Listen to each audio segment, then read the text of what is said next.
Hello agriculture student, स्वागत है आप सभी का फसल डॉक्टर के यूट्यूब प्लेटफॉर्म पर। मैं अभिषेक शर्मा। और जैसा कि आपको पता है कि यह हमारी सीरीज का दूसरा पार्ट है और इस पार्ट में हम कवर करने वाले हैं हिस्ट्री ऑफ प्लांट पैथोलॉजी। तो दोस्तों, इससे पहले हमने इंट्रोडक्शन ऑफ प्लांट पैथोलॉजी को अच्छे से समझा। आशा करता हूं कि आपको वह सेशन काफ़ी हद तक पसंद आया होगा, हद क्या अच्छा ही लगा होगा। तो उसी सिरे से हम जो है हिस्ट्री भी कवर करेंगे। इसमें हम जो हिस्ट्री लेकर आ रहे हैं उसमें हम पहले एंशियंट हिस्ट्री के बारे में जानेंगे, जो कि पुरातात्विक रूप से पुराने समय से चली आ रही है। उस हिस्ट्री को हम कवर करेंगे, क्योंकि अगर हमने अपना मूल यानी जड़ को नहीं पकड़ा तो हम आगे बढ़ने में हमारा कोई फ़ायदा नहीं है। इसीलिए हमें जो है जड़ से लेकर ही आगे बढ़ना पड़ेगा। तो हम एंशियंट हिस्ट्री से शुरू करेंगे, उसके बाद जो है हम मॉडर्न हिस्ट्री तक बात करने वाले हैं इसमें। और फिर जब हम मॉडर्न हिस्ट्री कवर करेंगे तो मॉडर्न हिस्ट्री कवर करते हुए हम जो है बैक्टीरिया, फंजाई और वायरस, इनकी हिस्ट्री भी थोड़ा थोड़ा अलग से, क्योंकि ये जो है एक्सपांड है, एक दूसरे से रिलेवेंट है। तो हम जो है पहले बेसिक हिस्ट्री के बारे में जानेंगे और उसके बाद हम जो इसको शुरू करेंगे तो मॉडर्न हिस्ट्री तक इसमें हम जाएंगे। वीडियो शुरू करने से पहले मैं आप सभी को बता दूं कि इस वीडियो के डिस्क्रिप्शन में मैंने एक टेलीग्राम चैनल और एक व्हाट्सएप चैनल दोनों का लिंक दिया है। तो आप जो है उनसे जुड़ जाइए। तो इससे क्या होगा कि इस वीडियो से रिलेटेड जो पीडीएफ्स होंगे वो मैं उस टेलीग्राम चैनल पे शेयर करूँगा। एंड जो व्हाट्सएप चैनल है वहाँ पर हम लोग डिस्कस कर सकेंगे। कई सारे लोग होंगे तो आप एग्ज़ाम रिलेवेंट आपस में बातचीत कर सकते हैं। इस पर्पज़ से मैंने व्हाट्सएप ग्रुप बनाया है। बाकी टेलीग्राम चैनल पे मैं जो है डॉक्यूमेंट शेयर करूँगा। तो चलती हैं, शुरू करते हैं हमारा प्लांट पैथोलॉजी का हिस्ट्री। ठीक है। तो जो एंशियंट टाइम है उस समय जो है 4000 वर्ष पहले एग्रीकल्चर जो है हमारा माना जाता है कि शुरू हो गया। कई कई सारी बुक्स में 12,000 के समथिंग लिखा होता है, लेकिन एक्चुअल जो एग्रीकल्चर शुरू होता है वो 4000 के आसपास होता है। क्योंकि 12,000 साल पहले हम जो एग्रीकल्चर करते थे वह एग्रीकल्चर सिर्फ जो है उसको हमने पहचाना नहीं कि ये एग्रीकल्चर है। केवल वह लोग उसको एक भोजन के रूप में या अन्य किसी रूप में मान लीजिए, तो इस प्रकार उसका इस्तेमाल करते थे। लेकिन जो एक्चुअल एग्रीकल्चर है जो शुरू हुआ वह हमारा हुआ 4000 ईयर पहले। तब जो है special attention was given to plant disease and pest. उस समय जो है जब, क्योंकि हम लोग उसको व्यावसायिक रूप से करने लगे एग्रीकल्चर को, तो जब हम एग्रीकल्चर को व्यावसायिक रूप से करने लगे तो उस समय फसलों में जो रोग आ रहे थे वह उस व्यवसाय को हानि पहुंचा रहा था। तो तब जो है प्लांट डिजीज़ पर एक स्पेशल अटेंशन हम लोगों का गया कि जो है ये भी कुछ चीज़ें हैं जो हार्म करती हैं और इसके हार्म होने से व्यवसाय में काफ़ी नुकसान होता है। फिर जो है उस समय कई सारी डिजीज़ जो आज के समय में हम जिन्हें जानते हैं, ब्लाइट और अपना ब्लाइट बिल्ट और रूट रॉट के बारे में हम लोग अब उन्हें जानते हैं। इससे पहले उनको कुछ और नाम दिए होंगे इन लोगों ने, लेकिन आज के समय में इन्हें ब्लाइट, बिल्ट और रूट रॉट कहते हैं। तो जानिए, ये ब्लाइट है हमारा। इसके देख लीजिए आप, ये सिम्टम्स दिखाई दे रहे हैं और इसमें जो येलो हालो है और बीच में रिंग्स टाइप सिम्टम्स हैं।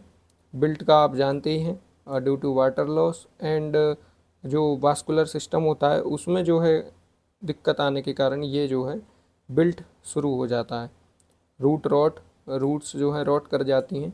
तो ये स्थिति जो है उस समय उनको डिटरमाइन हुई। तो वो लोग इनको पहले से जानते आ रहे हैं। फिर हमने इनके बारे में जो है हमारे जो धर्म ग्रंथ हैं, जो हमारे प्राचीन ग्रंथ हैं, उसमें भी इसके बारे में कुछ चर्चाएं हुई। जैसे ऋग्वेद में जर्म थ्योरी के बारे में चर्चा हुई। The germ theory of disease was along advocate and the man of learning in Vedic period. वैदिक पीरियड क्या था हमारा, 1500 से 500 बीसी। वह aware that the disease were caused by micro organism. तब वह लोग इस चीज़ के बारे में जानते थे कि डिजीज़ जो है किसी माइक्रो ऑर्गेनिज्म के द्वारा कॉज्ड करती है। उस समय जो है हम लोग कृमि और इनके बारे में जानने लगे थे। जैसा कि नेमाटोड में हम लोग नेमाटोड पढ़ते हैं, तो उस समय हम जो है नेमाटोड को कृमि के रूप में जानते थे। ये हमारा वैदिक पीरियड था। वैदिक पीरियड में जो हमारे उस समय ऋषि मुनि थे वह लोग जो है इसको जानने लगे थे। लेकिन जो यूरोपियन साइंटिस्ट थे वो इन थ्योरीज़ को, जैसे हमारी जो जर्म थ्योरी थी, उसको उस समय नहीं माना उन लोगों ने। लगभग 120 साल तक तो उन्होंने ये नहीं माना। फिर जो है इसके बाद उन्होंने स्वीकारा कि हाँ, हम लोग भी एंशियंट टाइम में काफ़ी डेवलप थे और इन सब चीज़ों को हम जानने लगे थे। सेम हम बात करें वृक्षायुर्वेदा, जिसे सुरपाल ने 11वीं सेंचुरी में लिखा था। तो ये जो है एक एग्रीकल्चर में, एंशियंट एग्रीकल्चर में एक बुक लिखी गई थी, जिसमें जो है उन्होंने कई सारे पैथोलॉजी जो डिजीज़ेस होती हैं उनके बारे में उल्लेख किया था। उल्लेख किया, उन्हें लाइमलाइट लाया था। तो इन्होंने डिजीज़ को दो भागों में बांटा, एक तो एक्सटर्नल और एक इंटरनल। एक्सटर्नल को इन्होंने बोला जो फिजियोलॉजिकल जो डिसऑर्डर होते हैं वो इंटरनल रूप से आज हम जिन्हें देखते हैं। तो इन्होंने बोला कि एक बाहरी होता है और एक आंतरिक होता है, दो प्रकार के रोग होते हैं। तो जो आंतरिक रोग हैं आज हम उन्हें फिजियोलॉजिकल डिसऑर्डर के नाम से जानते हैं। वहीं जो एक्सटर्नल होते हैं तो इनको जो है इन्फेक्शियस डिजीज़ मीन्स किसी वेक्टर के थ्रू या किसी के संपर्क आने में, फंगस के संपर्क में या बैक्टीरिया किसी बाउंड के संपर्क से आने पर ये जो है अटैक होता है, उसे हम प्रोबेबली क्या कहते हैं, एक्सटर्नल डिजीज़ कहते हैं। तो ये जो है आपका उस समय वैदिक पीरियड में इसको जान लिया था कि इस प्रकार से डिजीज़ जो है अटैक करती हैं। तो हम मानते हैं कि 1500 से 500 बीसी के समय में हम लोग इन सब चीज़ों को जानने लगे थे। ठीक है, फिर आगे हम बात करते हैं। Symptoms of plant disease are also mentioned in old treatment like Bible, Shakespeare, poems and dramas and other Christian literature. Rust, smut, mildew and blights are very often quoted in Bible. तो सबसे पहले मैं आपको बता दूं कि जैसे हमारा ग्रंथ है ऋग्वेद, यजुर्वेद, उसी तरह बाइबल भी इन लोगों का ग्रंथ है, क्रिश्चियंस का। और प्लांट पैथोलॉजी के मामले में अगर देखा जाए तो क्रिश्चियन जो हिस्ट्री सबसे ज़्यादा रही है। तो उस समय जो है शेक्सपियर, जो कि एक बहुत बड़े पोइट थे, और इंग्लिश में इनका काफ़ी जो है लिटरेचर हैं, कई सारे इन्होंने अपनी पोएम्स और ये जो है एक्सपांड किया। तो उन्होंने कहीं कहीं मेंशन किया है वो किसके बारे में, rust, smut, mildew and blight के बारे में। और इनको वास्तविक रूप से बाइबल में भी इसकी चर्चा की गई है। अब बाइबल में इसकी चर्चा क्यों की गई है, उसके लिए हमको थोड़ा और इसको पढ़ना पड़ेगा, नीचे तक जाना पड़ेगा, तो हम भी उस चीज़ को समझ पाएंगे कि आखिर बाइबल में क्यों इसकी चर्चा हुई थी। ठीक है, तो ब्लाइट, रस्ट, स्मट और मिल्ड्यू। ब्लाइट तो काफ़ी समय से चला आ रहा था उस समय। तो जो शेक्सपियर थे वो इसको अपनी पोएम में ऐड कर चुके थे, क्योंकि अब जब कोई चीज़ जो है काफ़ी डिग्रेड करे एक पर्टिकुलर एरिया को, किसी क्रॉप को, तो अगर उसका नुकसान हम लोगों पर हो तो कई सारे कवि, कई सारे पोइटकार ये उस चीज़ को जो है मेंशन कर ही देते हैं कहीं ना कहीं। फिर आगे बात करते हैं। In his book inquiry into plants, Theophrastus जो हैं एक मनोवैज्ञानिक थे उस समय। इनको मनोवैज्ञानिक इसलिए बोला जाता है क्योंकि जो इन्होंने जो भी एक्सपेरिमेंट किया वो उन्होंने उसके इमेजिनेशन के आधार पर किया। उन्होंने किसी भी प्रकार का कोई एक्सपेरिमेंट नहीं किया। इन्होंने एक बुक लिखी, इंक्वायरी इनटू प्लांट्स। तो कौन थे थियोफ्रस्टस? थियोफ्रस्टस जो कि 286 बीसी में इन्होंने ये किताब लिखी, inquiry into plants. A Greek philosopher recorded his experience about plant disease in a book. अब that experience were based on the imagination and not on experiment. Experiment पर कुछ भी नहीं किया इन्होंने, केवल इनकी इमेजिनेशन थी और इमेजिनेशन के आधार पर इन्होंने कुछ चीज़ों को यहाँ अपनी किताब में मेंशन किया। आपके लिए जानकारी को मैं एक बात बता दूँ, थियोफ्रस्टस जो हैं अरिस्टोटल, जिन्हें आप जानते होंगे, अरस्तु, उनके जो हैं स्टूडेंट रहे हैं थियोफ्रस्टस। तो थियोफ्रस्टस उस समय जो अरस्तु थे उनके स्टूडेंट मान लीजिए, या उस समय यह उनके स्टूडेंट ही माने जाएंगे। तो ये उनके स्टूडेंट्स थे उस समय। फिर आगे बात करते हैं। थियोफ्रस्टस के बाद लगभग 2000 वर्षों तक किसी ने भी प्लांट डिजीज़ पर किसी भी प्रकार का कोई इन्वेस्टिगेशन नहीं किया। और इन 2000 सालों तक जो प्लांट डिजीज़ेस हैं वह साइंटिस्ट को पजल करती रही मतलब कि उनको समझ नहीं आ रहा था कि एक्चुअल में कारण क्या है, क्या वजह है। तो इनको जो है काफ़ी लंबे समय जब किसी चीज़ को हम छोड़ देते हैं तो इसको क्या है, व्यक्ति जो है सुपरस्टिशन और इसको दैवीय प्रकृतियों से जोड़ देता है। तो वही हुआ। During this period the plant disease were attributed to many causes which included divine power, I sorry divine power, religious belief, superstitions and effect of stars and breath of God। तो मैं आपको बता दूं कि पहले तारों का जो है इफ़ेक्ट माना जाता था। आज भी हम लोग ग्रह नक्षत्रों का इफ़ेक्ट मानते हैं और कहीं ना कहीं वे एक पर्टिकुलर इम्पैक्ट जो है दिखाते हैं। तो इफ़ेक्ट ऑफ स्टार्स माना किनको, डिजीज़ को, क्योंकि लगातार 2000 साल तक कोई भी इन्वेस्टिगेशन नहीं हुई। तो जब कोई इन्वेस्टिगेशन नहीं होती है और वह रोग बढ़ते जाते हैं तो लोग चिंता में आ जाते हैं और फिर भगवान की शरण में आते हैं। और जब भगवान की शरण में आते हैं तो फिर वह उनको कहीं कहीं नाम दे देते हैं। जैसे उन्होंने बोल दिया कि ये स्टार्स इफेक्ट है, मीन्स ये किसी ग्रह या नक्षत्र का इफेक्ट है। कहीं किसी ने बोल दिया द ब्रेथ ऑफ गॉड है, ये एक भगवान का श्राप है। ठीक है, श्राप तो आप समझते ही होंगे, ये शराब नहीं है, श्राप है। तो श्राप दे देते हैं। और रिलीजियस बिलीफ, वही धार्मिक कुछ मानते हैं कि ऐसा करने से ऐसा हो जाता है। डिवाइन पावर, ये सब चीज़ों को क्या है लोग बाग मानने लगे उस समय, क्योंकि डिजीज़ जो है काफ़ी चरम पर आ गई थी और उस समय इनको रोक पाना जो है मुश्किल हो रहा था। तो लोगों को लगा कि ये सब भगवान का किया हुआ है। फिर जो है उस समय एक राजा थे नूमा पॉपुलस पोम्पिलस, नूमा पोम्पिलस, अराउंड 7000 BC में इनका जो है राज चला उस समय। तो ये राजा जो थे, इन्होंने क्या किया, इन्होंने जो है सोचा कि ये सब भगवान करते हैं, मतलब ब्रेथ ऑफ गॉड है, ये जो डिजीजेस हैं ये भगवान का श्राप है। तो इन्होंने क्या, एक फेस्टिवल मनाना शुरू कर दिया। उस फेस्टिवल का इन्होंने नाम रखा रोविगेलिया। फेस्टिवल का क्या नाम रखा इन्होंने, रोविगेलिया। तो ये किस लिए, रस्ट को भगाने के लिए इस फेस्टिवल को सेलिब्रेट करने लगे। आज जो है, आज के भी समय में भी कई सारे क्रिश्चियन इस चीज़ को मानते हैं। तो इसको जो है वो लोग 25 अप्रैल को जो है इसको सेलिब्रेट करते हैं आज भी। तो ये जो है पॉइंट जो है नोट डाउन करने के लिए है, क्योंकि ये बहुत इंपॉर्टेंट पॉइंट है। कभी कभी पूछ लेता है कि रोबी के लिए किस दिन मनाया जाता है, तो 25 अप्रैल को यह है सेलिब्रेट किया जाता है एवरी ईयर। तो उस समय जो है रोमन्स में एक राजा हुए जिनका नाम है नूमा पोम्पिलस। तो ये कब थे, 700 BC की बात है। तो वह क्या, एक फेस्टिवल मनाने लगे जिसे रोविगेलिया कहते हैं।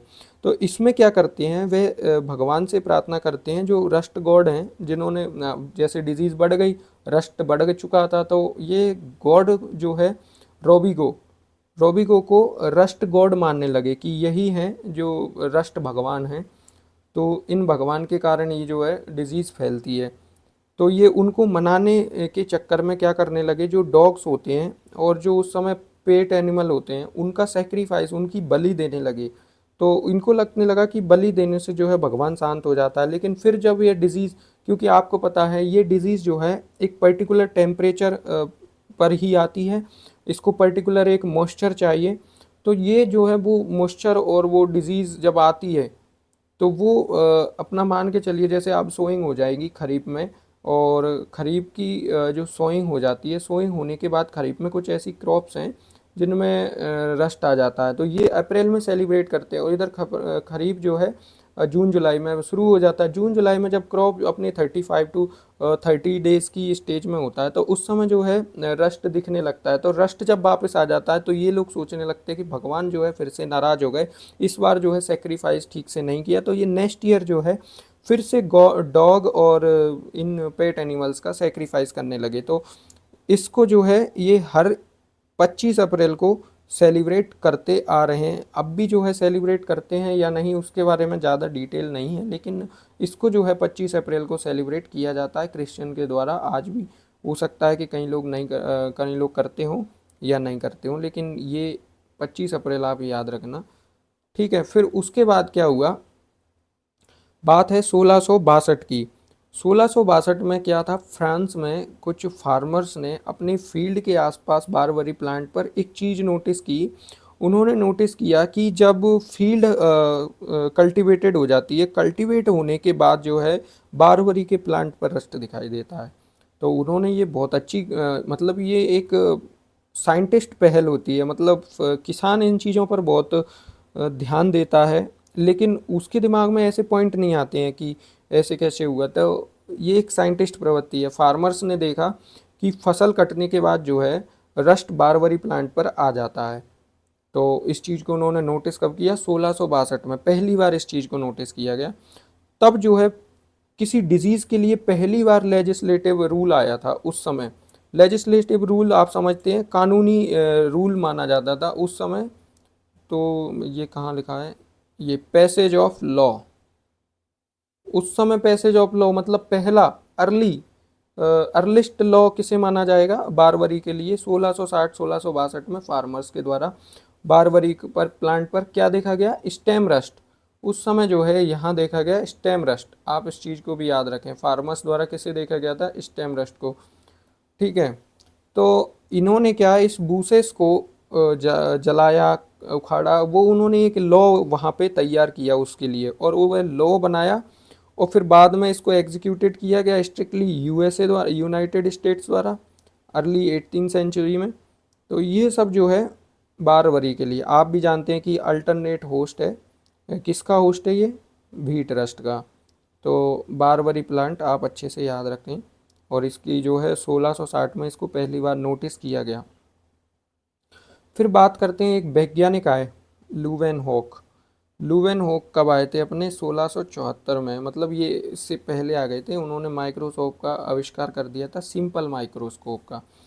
तो ये उस समय आए, और ये एक बहुत बड़े वैज्ञानिक हुए उस समय, और इन्होंने काफ़ी इन्वेंशन किए। लेकिन इन्होंने सबसे ज़्यादा जो इन्वेंटिव चीज़ अच्छी की, सबसे अच्छी इन्वेंटिव की, तो वो था कॉन्सेप्ट ऑफ माइक्रोस्कोप। इनको फादर ऑफ माइक्रोबायोलॉजी भी कहा जाता है, ल्यूवेन हॉक को। तो क्या होता है अभी अपन समझते हैं। इन्होंने जो ल्यूवेन हॉक ने माइक्रोस्कोप जो है दिया था, सरकार लेट 1600s में जो है दिया। तो ये क्या है, ये उनका सिंपल माइक्रोस्कोप है। अब देखो, आपको थोड़ा देखकर ऐसा लग रहा होगा कि सर क्या माइक्रोस्कोप बनाया, क्या इससे देखा जाएगा। तो एक्चुअल क्या है, कॉन्सेप्ट यहीं से बिल्ट हुआ माइक्रोस्कोप का। बाद में जो है माइक्रोस्कोप को एक्सपांड किया गया, लेकिन कॉन्सेप्चुअल अगर बात करें, कॉन्सेप्चुअल, तो वो शुरुआत यहीं से होती है। तो क्या था, ये इसके बारे में जानते हैं। यहाँ इसमें लेंस है, इस वाले हिस्से में ये जो हिस्सा है लेंस है, और ये जो एडजस्ट करने के लिए ये दिया गया है, इससे जो है एडजस्ट किया जाता है। अब एक तो क्या है, लैपटॉप से लिखा नहीं जाता है, लेकिन आप चिंता ना करें, धीरे धीरे इसको जो है सुधार किया जाएगा। तो ये एडजस्ट पॉइंट था, और इससे ऑब्जेक्ट को जो है आगे पीछे किया जाता था। जैसे आज आप देखते हैं वो स्टेज होती है माइक्रोस्कोप में, उस स्टेज को हम जो है थिन और वो कोर्स, दो प्रकार के जो रोलर होते हैं उनसे हम जो है आगे पीछे करके उसको पॉइंट कर दिया जाता है। तो वही सब सिस्टम इन्होंने डेवलप किया पहले ही। लेकिन उस समय जो है सिंपल बनाया इन्होंने बहुत ज़्यादा। आज के समय में अपन को सिंपल लग रहा है, लेकिन उस समय जब ये लॉन्च हुआ तो आप सोचिए क्या कंट्रोवर्सी होगी, क्या क्या चीज़ें होंगी, कितना कठिन होगा इसको सेट करना। तो ये एक चीज़ें होती हैं, आज सिंपल लग रहा है। तो Anton van Leeuwenhoek observe the micro organism cells, पहली बार इन्होंने माइक्रो ऑर्गेनिज्म सेल्स को ऑब्जर्व किया, और इसलिए इनको फादर ऑफ माइक्रोबायोलॉजी भी कहा जाता है। और इन्होंने कब ये माइक्रोस्कोप दिया, तो 1674 में जो है माइक्रोस्कोप इनके द्वारा दिया गया। आगे चलते हैं। फिर जो है पियर एंटनी माइकली आए। ये कब आए, ये जो है 1700 में, 1700 से पहले ही इनका जन्म हो गया था। तो 1700 से पहले जन्म हुआ। पियर एंटनी माइकली को फादर ऑफ माइकोलॉजी बोलने लगे। कैसे बोलने लगे, क्या इन्होंने किया सर, वो अपन देखते हैं। तो इन्होंने सबसे पहले ऑब्जर्व किया फंजाई और उसके स्पोर्स को। अगर आपसे पूछा जाए कि सबसे पहले फंजाई और इसके स्पोर्स को किसने ऑब्जर्व किया, तो हम बात करेंगे किसकी, माइकली की, P.A. माइकली, जिसका पूरा नाम है पियर एंटोनियो माइकली। ठीक है, तो इन्होंने क्या किया, फंजाई और उसके स्पोर्स को देखा। He also demonstrated that if spores of these fungi are placed on the piece of fruit, फिर इन्होंने क्या है, एक एक्सपेरिमेंट किया। अब इन्होंने एक्सपेरिमेंट क्या किया, इन्होंने एक फ्रूट लिया। फ्रूट में आप मान लीजिए कि मैं ले लेता हूँ कुकुरबिट्स का कोई एक प्लांट, और उस फ्रूट्स को मैंने ले लिया, पपीते को मान लीजिए। अब पपीते पर क्या, मैंने उसके जो स्पोर्स हैं, जो फंजाई के स्पोर्स हैं, उनको प्लेस कर दिया। किस पर, उस पीस ऑफ फ्रूट पर। ठीक है, तो मैं उस पर क्या पाता हूँ कि जो फंजाई के स्पोर्स हैं उस पर माइसीलियम ग्रोथ कर देते हैं, और जब वह माइसीलियम ग्रो होके थैलस बन जाती है, थैलस यानी entire body of the fungus. यहाँ इन्होंने लिखा है न्यू थैली, थैली इज़ दी थैली इज़ दी थैलस। ये इसका सिंगुलर और प्लूरल नेम होते हैं, तो थैली और थैलस दोनों सेम ही हैं, लेकिन सिंगुलर और प्लूरल दोनों थोड़ा इसमें कन्फ्यूज़न होता है। तो आप जो है इसको सर्च करें कि ये थैली सिंगुलर है या प्लूरल है, सर्च करके बताएं कमेंट बॉक्स में। ठीक है, of the fungus grew into the new थैली ऑफ द फंगस, थैली को कहते हैं entire body of the fungus. Though this was a successful experiment, it was not accepted universally. ये एक सक्सेसफुल एक्सपेरिमेंट हुआ, लेकिन क्या होता है कि जब पहले कोई चीज़ लॉन्च होती है ना, तो कई सारी कमेटी होती हैं, वह लोग सोचते हैं कि पता नहीं ऐसे ही तो नहीं कह रहे हैं।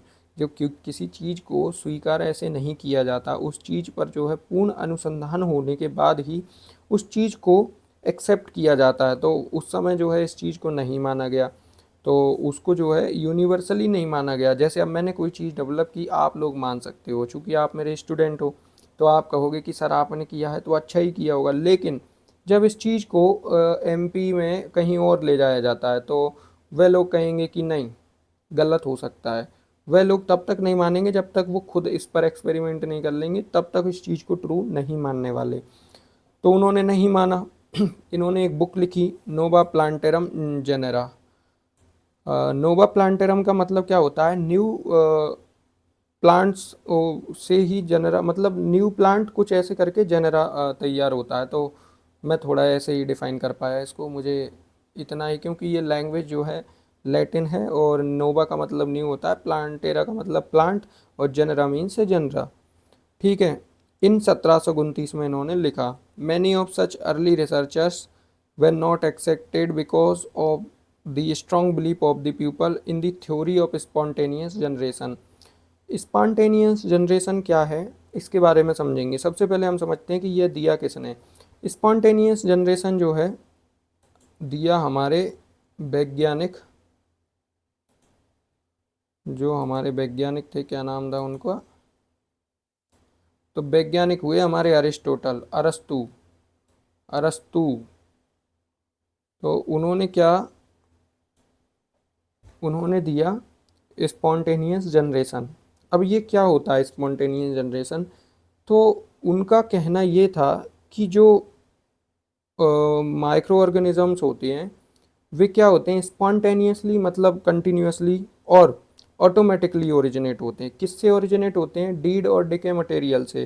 उनका कहना मतलब था इनएनिमेट और नॉन लिविंग मैटर से जो क्या है हमारे micro organism spontaneously automatically originate होते हैं। ठीक है, तो उन्होंने ऐसा क्यों कहा, क्योंकि उन्होंने मैगोट्स को बनते हुए देख लिया था डीके मैटर पर। जो डीके मैटर होता है उस पर उन्होंने मैगोट्स बनते हुए देख लिया था। तो इस चीज़ को जो है काफ़ी लंबे समय तक चलते आया। फिर बाद में स्पॉन्टेनियस जनरेशन थ्योरी जो थी उसको चैलेंज किया कई सारे वैज्ञानिकों ने। जैसे मान के चलिए पियर एंटनी माइकली थे, उन्होंने चैलेंज नहीं किया, लेकिन उनकी बुक में कहीं कहीं ऐसी चीज़ें मिलती हैं जो इस चीज़ को चैलेंज करती हैं। फिर जो है, चूंकि अरस्तु तो उस समय नहीं थे, तो फिर उस चीज़ को सपोर्ट करने के लिए नीधाम आए 1743 में। 1743 में वैज्ञानिक नीधाम आए। ये क्लर्जीमैन थे, नेचुरलिस्ट थे। ठीक है, इन्होंने इस थ्योरी को बहुत ही स्ट्रांगली सपोर्ट किया। तो इन्होंने लिखा, upheld strongly this theory to prove his point he boiled meat broth in flask which was corked. तो इन्होंने उस चीज़ को कैसे प्रूव करके बताया, तो उन्होंने बताया कि देखो, मैंने इस फ्लास्क को जो है गर्म किया, गर्म करने के बाद उसको खुला छोड़ा, खुला छोड़ने के बाद उसमें जो है माइक्रो ऑर्गेनिज्म आ जाते हैं, ठीक है। सेम ये जो है इसको बाद में जो है और वैज्ञानिक आए और उन्होंने कुछ कॉर्क के साथ और कुछ वैसे एक्सपेरिमेंट करके इसको जो है झुठला दिया। तो उन वैज्ञानिक के बारे में भी हम पढ़ेंगे। तो इन्होंने जो बताया, उनको लगता था, क्योंकि ये जो है कहीं कोई एक पॉइंट मिस कर रहे थे। पॉइंट मिस क्या कर रहे थे वो समझते हैं आगे। फिर आए इन 1775 में लेजारो स्पैलेंजानी। इनसे पहले एक वैज्ञानिक और आ गए थे, उन्होंने भी इस चीज़ को, थ्योरी को चैलेंज किया था। फिर उसके बाद लुईस पास्चर भी आए, उन्होंने भी इस थ्योरी को जो है चैलेंज किया और वो सक्सेस भी हुए इसमें। लेजारो स्पेलेंजानी क्या थे? एक इटालियन इन्वेस्टिगेटर थे, ठीक है। इन्होंने क्या है, challenge the Needham and set out to prove that decay of meat broth by bacteria and other lower forms of life could be prevented by the heating, ठीक है। सबसे पहले उन्होंने हीट के द्वारा बैक्टीरिया और कुछ लोअर फॉर्म्स ऑफ लाइफ को प्रिवेंट कर दिया हीट के द्वारा। Material in flask which was sealed, फिर उसके बाद सील्ड ऑफ कर दिया in such a way as to exclude contamination from the air. तो जो है एयर से जो कंटामिनेशन होता है उस चीज़ को जो है कम कर दिया। क्या उसके ऊपर जो पॉइंट उन्होंने लगाया, cork. He however did not receive recognition and was refuted by opponent who did not get the result due to their faulty techniques, ठीक है। तो वो जो है एक्यूरेट रिजल्ट नहीं ला पाए थे नीधाम उस समय। तो ये था। आप इस थ्योरी को ज़्यादा गौर करके नहीं पढ़ना है। सिर्फ अगर आपसे पूछा जाएगा कि स्पॉन्टेनियस थ्योरी किसने दी, तो आप वहाँ पॉइंट में नहीं था तो आप अरस्तु नोट कर लें, ठीक है। फिर इस थ्योरी को जो है स्ट्रांगली सपोर्ट करने वाले वैज्ञानिक कौन थे? तो 1743 में इसको जो है नीधाम ने काफ़ी अच्छे से सपोर्ट किया। फिर बाद में जो है 1775 में चैलेंज किया इसको लेजारो स्पेलेंजानी ने।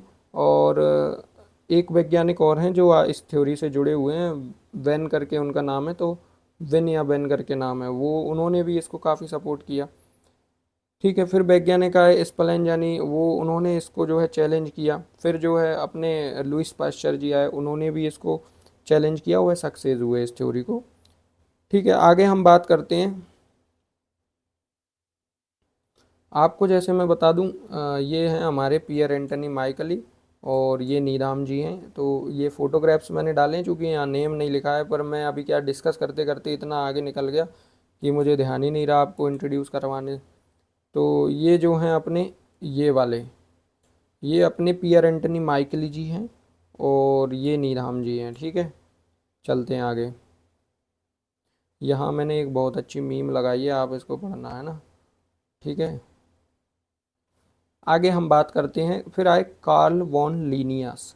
लीनियस का आपने कई सारे बार नाम सुना होगा, क्योंकि इन्होंने बायनोमियल नोमेनक्लेचर दे दिया, जो कि आजकल हम इसका इस्तेमाल करते हैं, काफ़ी करते हैं, लेकिन उसमें कुछ मॉडिफाइड्स हो चुके हैं, ठीक है। तो कार्ल वॉन लीनियस आए, स्वीडिश साइंटिस्ट थे। तो इन्होंने एक बुक लिखी स्पीसीज प्लांटेरम, ये लिखी 1753 में। आपको मैं एक याद दिलाऊं, 1729 में Nova Plantarum Genera by P A Micheli द्वारा लिखा गया, ठीक है। तो आप इस चीज़ को याद रखना, क्योंकि ये दोनों प्लांटेरम से से मिलती जुलती हैं, तो कहीं आप जो है इसमें कंफ्यूज ना हो जाओ।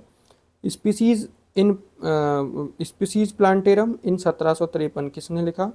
कार्ल वॉन लीनियस ने। तो लीनियस का क्या महत्व रहा? लीनियस ने जो है बायनोमियल नोमेनक्लेचर दिया, जिसको हम लोग अपनाते हैं, यूज़ भी करते हैं, ठीक है। और ये जो है उस समय उनकी किताब का पृष्ठ है स्पीसीज प्लांटेरम, ठीक है। आगे आते हैं, फिर बात करते हैं सी एच परसून के बारे में। सी एच परसून ने लिखा साइनोप्सिस मेथोडिका फंगोरम, ठीक है। अब इन्होंने क्या है उस समय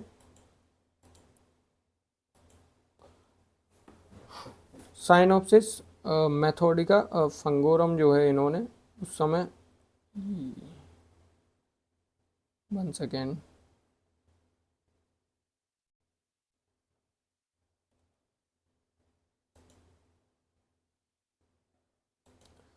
सिनॉप्सिस मेथोडिका फंगोरम जो है 1793 में इन्होंने लिखा। और ये जो है चीफ स्टार्टिंग पॉइंट था। मतलब अगर बात करें तो उस समय से परसून के समय से जो है हमारी जो फंजाई है उसका नोमेनक्लेचर शुरू हो गया था। अब नोमेनक्लेचर में हम क्या जानने लगे थे, तो हम यूरेडिनेल्स जानने लगे थे, अस्टिलेजिनेल्स जानने लगे थे, और हम गैस्टेरोमाइसिटीज जानने लगे थे उस समय।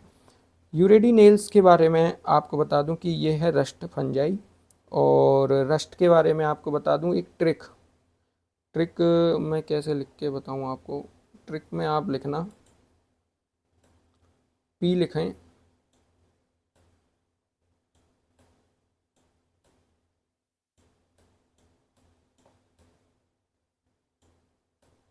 पाव टीबी। ये रस्ट की जो है स्पोर स्टेज हैं। पहले pycnia spores, aecia spores, uredio spores, telio spores, basidio spores, ये रस्ट की स्टेजेस हैं। ठीक है, तो आप याद रखेंगे यूरेडिनेल्स क्या है, रस्ट फंजाई है। और रस्ट की स्पोर स्टेज को कैसे याद करेंगे, पाव टीबी, PAUTV। ठीक है, पी से अपना क्या हो जाएगा, पिकनिया स्पोर्स, और ए से हो जाएगा एक एशिया, यू से यूरिडियोस्पोर्स, टी से टीलियोस्पोर्स, बी से बेसिडियोस्पोर्स। आगे बात करें अस्टिलेजिनेल्स। अस्टिलेजिनेल्स जो है अपना स्मट फंजाई है। स्मट फंजाई में स्पोर स्टेज होती है टीलियोस्पोर्स, टीलियो स्पोर्स। ठीक है, तो ये आप जो है लिख लेना, टीलियोस्पोर्स इसमें क्या होती है, स्पोर स्टेज होती है। गैस्टेरोमाइसिटीज़ भी हमारा फंजाई है, और ये कई सारी गैस्ट्रेल्स करके आती हैं फंजाई, उसमें जो है स्पीसीज़ में इसका इफेक्ट दिखता है। और इसमें जो स्पोर स्टेज है, स्पोर स्टेज इसमें है बेसिडियोस्पोर्स। तो ये जो है माइन्यूट सी चीज़ें हैं, कहीं कहीं पूछ ली जाती हैं, बेसिडियोस्पोर्स आप लिख लें। ठीक है, आगे फिर बात करेंगे अपन अगले वैज्ञानिक के बारे में। अगले वैज्ञानिक थे हमारे EM फ्रीज। ये क्या है, 1821-1832 में कुछ प्रमुख वैज्ञानिकों के रूप में उभरे स्वीडिश साइंटिस्ट थे। इनको क्या है, लीनियस ऑफ माइकोलॉजी कहा जाता है। क्यों कहा जाता है, इन्होंने एक वर्क किया जिसको नाम दिया गया सिस्टेमा माइकोलॉजिकम। तो इसे भी जो है chief starting point of the nomenclature of the fungi माना जाता है, क्योंकि उस समय जो है फंजाई का नोमेनक्लेचर नहीं हुआ था, उतनी वेल डेवलप जो है फंजाई को क्लासिफाइड नहीं किया गया था। तो जब वो समय था स्टार्टिंग पॉइंट, तो उस समय जो है धीरे धीरे, जैसे हमारे Synopsis Methodica Fungorum CH Persoon ने लिखा, और उन्होंने कुछ क्लासिफिकेशन दिए जैसे Uredinales, Ustilaginales and Gasteromycetes. EM Fries जो थे वो Swedish scientist and regarded as the Linnaeus of mycology, इनको माना गया। इस Systema Mycologicum is the chief starting point of the nomenclature of the fungi. इससे हम थियोप्रस्टस के बारे में बात कर रहे थे। तो जो हमारे थियोप्रस्टस जी थे, ये कहाँ थे, हाँ,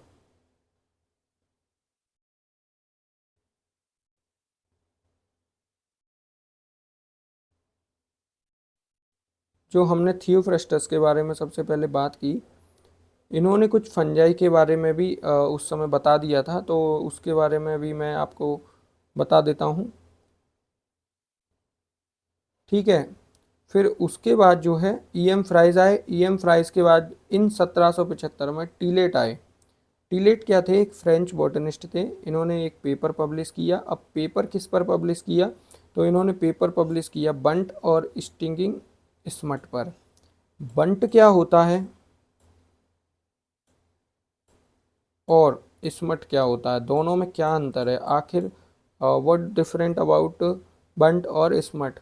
तो आपको मैं एक सीधा सा इफेक्ट इसका बता देता हूँ, क्या इसमें डिफरेंस होता है, तो आप जो है आसानी से समझ भी जाएंगे, क्योंकि मैं तो आसानी से समझा दूंगा, आपके दिमाग में भी डाल दूंगा।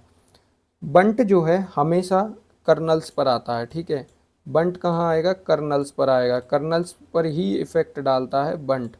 ठीक है, वहीं बात करें स्मट की, तो स्मट जो है all part of the plant आता है, लीव्स पर आता है, स्टेम्स पर आता है, लेकिन वह जो है कर्नल्स में देखने को नहीं मिलता है। रेयर केस में अगर ये मिलता है तो मान लीजिएगा, लेकिन यह जो है नहीं मिलता स्मट।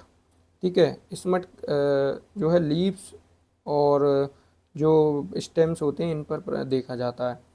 तो उस समय टीलेट ने क्या किया, approved that such wheat seed that contain a black powder on their surface. इन्होंने उस समय कुछ बीट के कर्नल्स देखे, उनके सरफेस पर जो है ब्लैक पाउडर देखा, तो produce more disease plant than clean seed. ये कहना चाह रहे थे कि जो क्लीन सीड होते हैं उनसे ज़्यादा डिजीज़ ये जो ब्लैक ब्लैक दिख रहे हैं ना, ये ज़्यादा डिजीज़ उत्पन्न करते हैं। चूँकि उस समय किसी को पता तो था नहीं कि इन स्पोर्स में फंगस है, ठीक है। He believe that the disease was caused by some poisonous substance. उनका मानना था कि कुछ जहरीला पदार्थ है जो इस डिजीज़ को कॉज कराता है। Produced by the black powder, इस काले पाउडर में ही कोई जहरयुक्त पदार्थ है, तो ये उनको लगता था। फिर he also observed a reduction in disease incidence when the seed way treated salt and lime. Salt और लाइम के साथ जब उन्होंने इसको देखा, इन्होंने कुछ एक्सपेरिमेंट किया और डाला, तो इन्होंने पाया कि डिजीज़ जो है रिड्यूस कर जाती है जब हम साल्ट और लाइम का मिक्सचर मिलाते हैं। तो इस प्रकार उनको लगा, ठीक है। Therefore it can be said that was an experimenter who lived ahead of his times, ठीक है।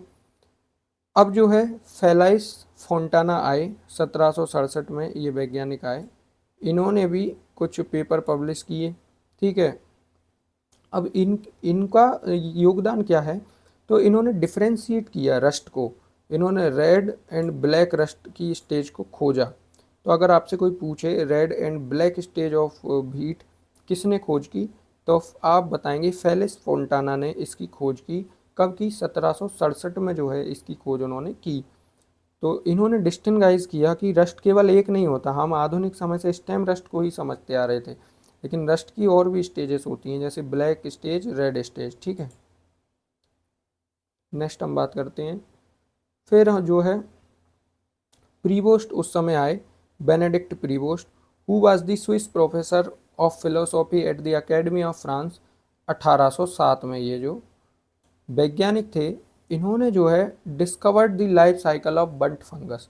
बंट फंगस की जो है लाइफ साइकिल जो है डिस्कवर्ड की। जैसा कि आपको पता है केसी मेहता जी जो कि इंडियन साइंटिस्ट हैं, उन्होंने रस्ट साइकिल की खोज की। उसी प्रकार जो है 1807 में इन्होंने डिस्कवर्ड की life cycle of bunt fungus की जो है लाइफ साइकिल के बारे में इन्होंने बताया, ठीक है। इन्होंने क्या स्टडी की, तो he studied germination of wheat bunt fungus spore and conceived the idea that this organism penetrate the young wheat plant and was the actual cause of the disease, ठीक है। तो इन्होंने देखा कि जो बंट फंगस है वो क्या है कि बीट सीड पर अटैक करती है, पेनिट्रेट करने के बाद जो है एक्चुअल कॉज करती है, पेनिट्रेशन से पहले नहीं करती। तो ये उन्होंने एक्सपेरिमेंट किया। Prevost experiment provided the first proof and interpretation of the role of micro organism in the causation of the disease. He also demonstrated the control of smut by steeping seed in solution of copper sulphate. फिर उन्होंने जो है एक technical या जैसे trade technique बोला जाए, उन्होंने कॉपर सल्फेट का एक मिक्सचर बनाया और उससे जो है इस सॉल्यूशन को उन सीड्स पर लगाया। तो इन्होंने पाया कि डिजीज़ जो है रिड्यूस कर जाती है, कंट्रोल कर जाती है। तो इन्होंने कंट्रोल भी देखा। तो ये प्रीवोस्ट जो है एक वैज्ञानिक हुए जिन्होंने अच्छे से इस पर बंट पर अच्छे से एक एक्सपेरिमेंट किया। फिर आते हैं तुलासने ब्रदर, इसको RL&C तुलासने के नाम से भी जाना जाता है। ये क्या हुए, इन्होंने डिस्क्रिप्शन जो है रस्ट के बारे में इलस्ट्रेटेड यानी व्यापक रूप पर, बेहद जो है आज के समय में जैसे हम पढ़ते हैं कि रस्ट क्या है, तो काफ़ी जो है लंबा जो है रस्ट का इंट्रोडक्शन एक प्रकार से, मतलब पूरा इन डिटेल में अगर किसी ने बताया तो तुलासने ब्रदर ने बताया। तो RL Tulasne and C Tulasne, ये दोनों ने जो है रस्ट एंड स्मट फंजाई को इलस्ट्रेट किया। Had also confirm the finding of Prevost, और जो प्रीवोस्ट ने फाइंड किया ना उसको भी इन्होंने कन्फर्म किया तुलासने ब्रदर ने, ठीक है। आगे फिर हम बात करते हैं in 1845 late blight devastated the potato crop in Ireland and other part of Europe which attracted the attention of mycologists and plant pathologists to plant disease. Much of early literature on this disease is found in Gardner Chronicle. इस disease के बारे में आप थोड़ा सा समझ लीजिए। ये डिज़ीज़ जो है बहुत ख़तरनाक डिज़ीज़ थी। 1840 में आयरलैंड की जो पॉपुलेशन थी वो 8 मिलियन थी। आयरलैंड में 1840 में पॉपुलेशन क्या थी, 8 मिलियन पॉपुलेशन थी, लेकिन 1845 के बाद ये पॉपुलेशन रिड्यूस कर गई 4 मिलियन तक। अब 4 मिलियन तक कैसे रिड्यूस कर गई, क्योंकि वहाँ पर late blight of potato Phytophthora infestans के कारण ये डिजीज़ जो है 1845 में आ गई थी। और इस डिजीज़ ने इतना कोहराम मचाया, महामारी जैसे अपन कहते हैं, एंडेमिक पेंडेमिक जो भी इसको बोला जाए, वो उस समय वहाँ पर आया, इसे एंडेमिक बोला जाएगा। ठीक है, तो पोटैटो क्रॉप जो है पूरी तरीके से डिस्ट्रॉय हो गई। तो पोटैटो क्या है, उस समय मेजर फूड हुआ करता था, स्टेपल फूड। अब जब कोई स्टेपल फूड का नुकसान होता है तो वहाँ जो पॉपुलेशन उस पर निर्भर है वो तो बेचारी मर जाएगी। तो वही कारण रहा, 8 मिलियन से 4 मिलियन पॉपुलेशन रहा। दूसरी बात, आज हम जो प्लांट पैथोलॉजी पढ़ते हैं वो इस डिज़ीज़ के कारण पढ़ते हैं, क्योंकि इस डिज़ीज़ ने प्लांट पैथोलॉजी पर हमें जो है ध्यान देने के लिए आकर्षित कर दिया था। तो most attention of the mycologist and plant pathologist to the plant disease, क्योंकि उस समय तक हम लोग उतने अवेयर नहीं थे, लेकिन इस डिज़ीज़ ने जो है चौकन्ना कर दिया हर साइंटिस्ट को, और जो है प्लांट पैथोलॉजी का एक अलग से हम लोग पढ़ने लगे।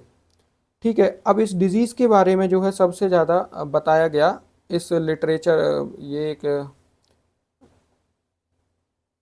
ये क्या है, एक प्रकार का रिव्यू पेपर हुआ करता था उस समय, जो कि 150 साल से लगभग अब तक जो है ये सब प्रदान करता है। गार्डनर क्रॉनिकल उस समय एक टाइप से न्यूज़ मान लीजिए, तो उस समय इसने बहुत सारा इसके बारे में कवर किया था 1845 में। 1845 में जो ये लेट ब्लाइट आया, लेट ब्लाइट को फिर बाद में कई सारे वैज्ञानिक हुए, एंटन डी बेरी, उन्होंने बताया कि ये फंगस है जिसका नाम है फाइटोप्थोरा इन्फेस्टेंस। स्यूडो इसको कहा जाता है, स्यूडो फंगस, इसे एक्चुअल फंगस नहीं कहा जाता, क्योंकि ये ऊमाइस सीड्स के अंतर्गत आती है। ठीक है,